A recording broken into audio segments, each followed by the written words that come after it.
In today's lecture, we are going to have more examples on how to open and read a text file for processing the data inside it. And we will start our examples by a case study. This case study is for processing a special type of files that are called comma-separated values files. CSV is short for comma-separated values. So first let us define what is a CSV, and then we will show you how to process such files. A comma-separated values or CSV file is a simple text format, so it's a text, a string, used to store a list of records.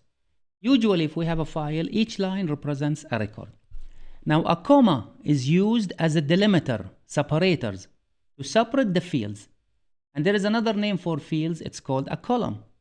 So we have a line of text inside the file, which is called a record, and each record has fields. And these fields are separated by comma. And these fields, some of them could be string, could be integers, could be double, could be booleans, and so on. So whenever we have a line of text and we have some data inside it separated by commas, then each line is called a comma-separated values. Now this format is commonly used to transfer data between a spreadsheet like Excel, database like Access, or custom applications programs. So sometimes if you want to have data and you want to transfer this data into your program, they use this format inside a text file for reading the data. Here is an example for a CSV file for transactions in a grocery store. Notice that the first line consists of titles for each column or for each field. Notice that the titles are separated by commas. So we have SKU, which is short for stock keeping unit. This is like a barcode. The second field is a quantity, the third is a price, and the fourth is description. So in the second line, in fact, this is the first record of the data for the transaction. So this is the first transaction. So for the first transaction, the value of SKU is 4039, and the quantity is 50, and the price is 0.99, and this is for a soda item. Our next question is how to process such data, in other words, how to read such data if it is available in a text file, and separate the fields and save them into primitive data type variables defined in our programs. Notice that we cannot use the next methods that are defined inside the scanner class. Why? Because the next methods assume that we have a white space as a delimiter if we want to read more than one data on a single line. An example of a white space is a space, tab, or an enter. As an example, if you try to use next int to read SKU for the first record, then it will give you an input mismatch exception error because it will read the comma, and comma is not considered as an integer, and then an exception is raised. So therefore, we are going to use the wrapper classes for the integer, and specifically we are going to use the parse method for converting the number as a string into an integer primitive data type. Let us show you how to do that by writing a general algorithm for processing a comma-separated values if they are available in a text file. This is the general algorithm that we are going to use to process a CSV file if we assume that the first line inside the file represents titles for fields or columns of records. So first we need to skip the header of the file and then repeat while we have not reached the end of the file the following steps. Now when we say repeat while we have not reached the end of the file, it means we are going to have a while loop and we are going to read the file line by line until we reach the end of the file. For each line we read from the file, we need to follow these 4 steps. In the first step, we are going to read an entire line which represents a record from the file and save it as a string. Remember that a record consists of fields, and these fields are separated by commas. So how to separate the fields? They are separated by commas inside a string. Notice that we cannot read the data by using next methods, because if we try to do that, and it's going to read comma as part of the data, and then an input mismatch exception will be raised as an error. So therefore, we need to find a method to separate the fields that are inside the string, and we are going to use the comma as the delimiter for the fields. So in step 2, we are going to create an array of strings from the line that we have read in part 1, where array 0 will be the value of the first field, and array 1 is the value of the second field, and array 2 is the value of the third field, and so on. In other words, the line that we have in step 1, we are going to split it into many strings. Each field will be saved into a separate string. So we are going to have an array of strings. And here we will show you how to do that by using a special method inside a string that is called split. And as a parameter to the method, you specify the delimiter. So you are going to specify comma. And we will show you an example on how to split a data if it is inside a string, and if this data is separated by a comma. Now in step number 3, after separating each fields into separate strings, then we need to convert any numeric fields from the array of strings to the appropriate numeric data type so that we can save them into primitive data types inside our programs. And this can be done by calling the static parse methods that are available in the numeric data type wrappers. Then after saving these fields into primitive data types, then we can process the fields for certain calculations that is required by the program. So let us show you an example on how to split fields inside a string if they are separated by commas. The record in this example is taken from the transaction.txt file that we covered in the previous slide. The first field was for the SKU, the second field was for the quantity, the third was for the price, and the fourth field was for the description. So we assume now this record is saved as a single string in a variable called line. So now how to separate these fields and save them into separate strings? To do that, we are going to call the method split that is already defined in the string class, and we are going to supply the delimiter, which is the comma, as an input parameter to this method. After the method is called, it's going to retain an array of a string, so that the first array will be for the first field, the second array will be for the second field, and so on. So in our example, after we call the split method for this line, it will separate these 4 fields into 4 strings. In the first string, it's going to have the number 4039. In the second string, it's going to have the number 50. In the third string, it's going to have the number 0.99. And in the last string, it's going to have the word soda. Notice that all of them are strings, so this number 4039 is saved as a string. It is not saved as a number. So therefore, we have to convert these numbers if we want to deal with them inside our programs as a primitive data types using parse methods that are defined inside the wrapper classes. Let us apply this algorithm on the transactions data file using JGrasp. This is the data file for the transactions of items sold in a grocery store. Each line consists of a record of an item, and each record consists of fields separated by commas.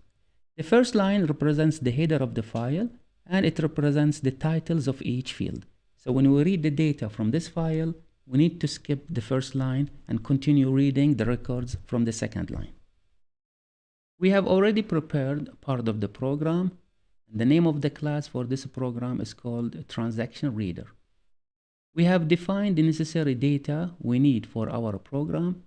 For SKU, defined as integer, quantity as integer, price as double, description as a string, and the file name as a scanner object is called infile and initialized to null.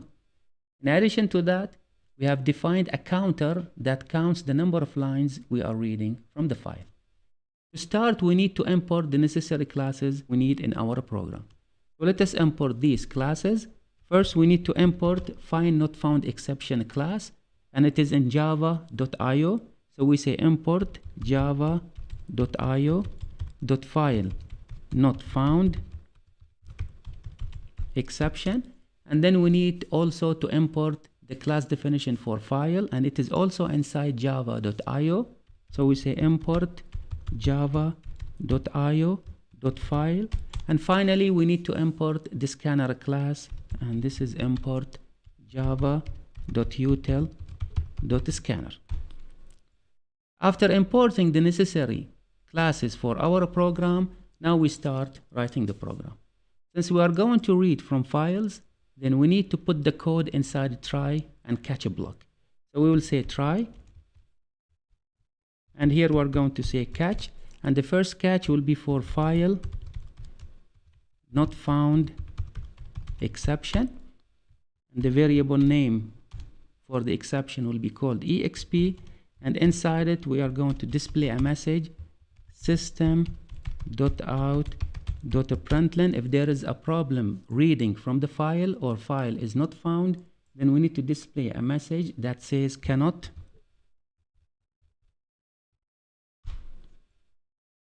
find the file, and we need to print the file name, which is a transactions.txt,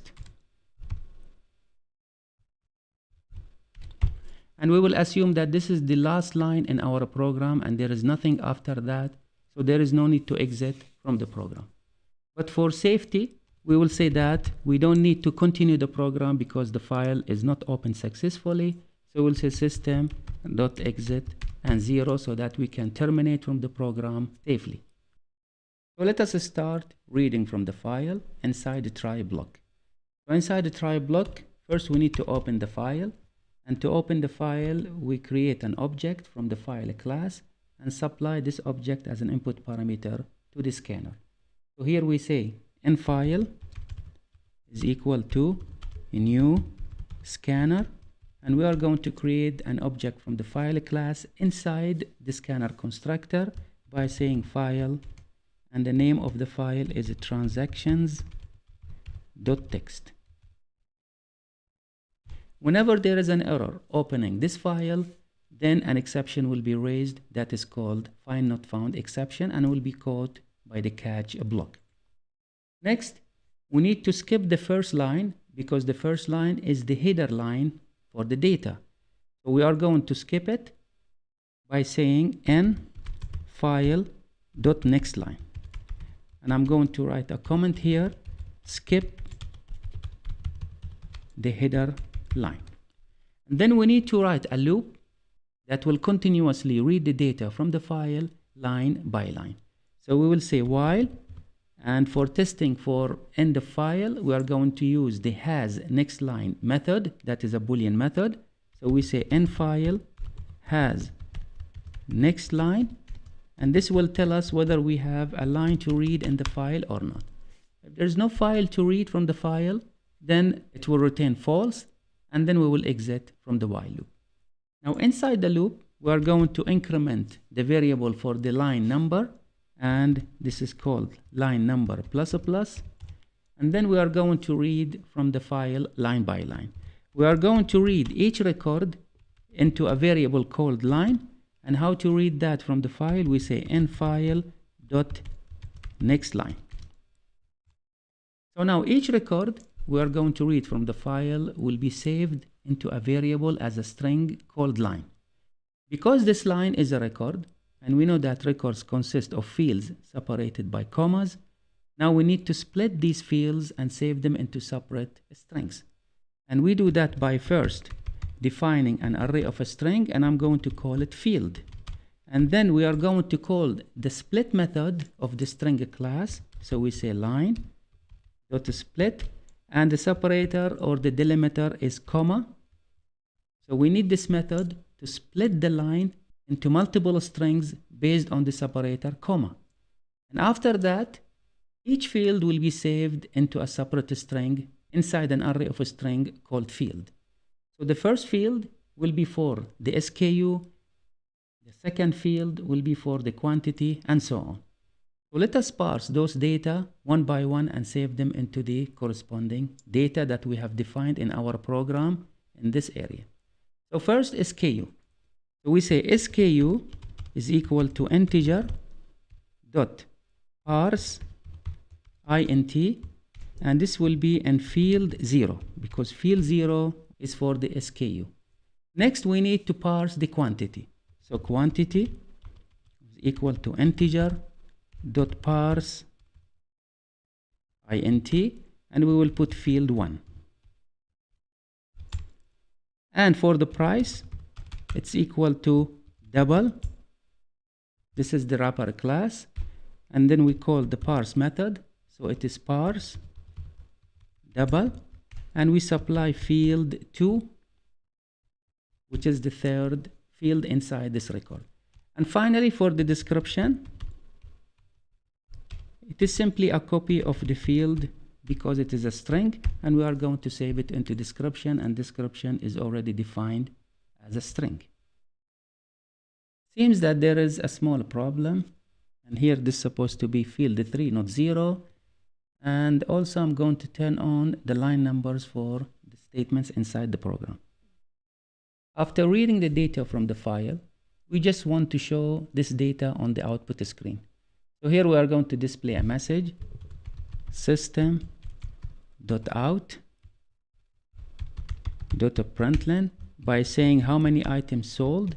So we are going to print the quantity, followed by the message of, and here we are going to display the description. Also, we need to display the value of the SKU. So we will say SKU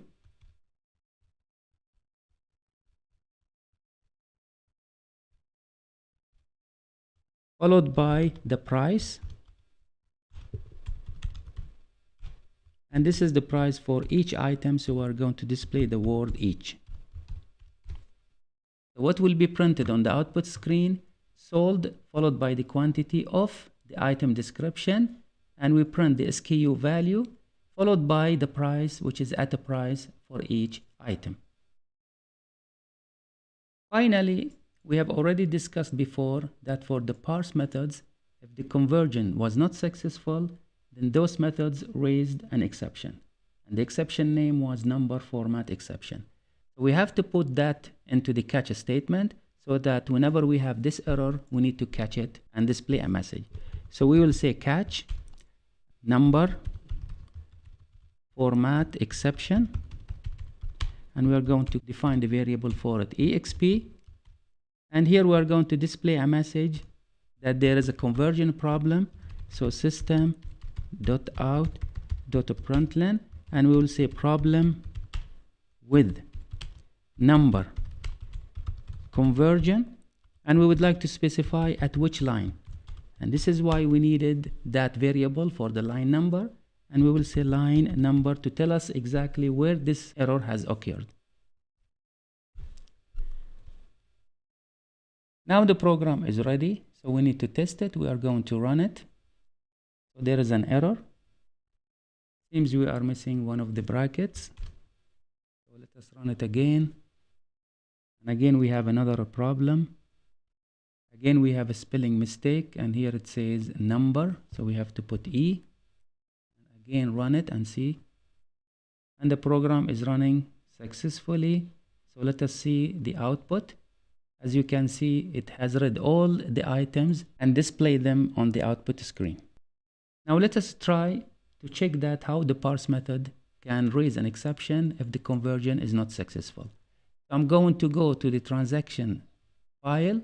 I'm going to change the first field of the first record, and I'm going to put, let's say, 0.6, because it's going to read it as an integer.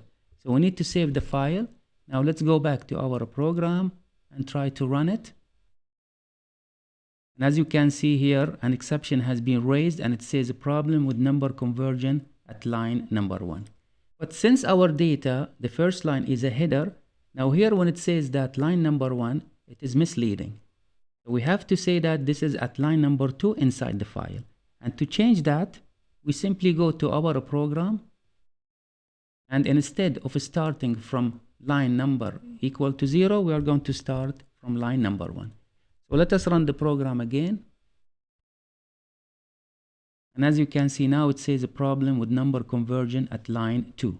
Let us correct the problem and save the file. And now let us run for the last time. As you can see, all the data has been read successfully from the file.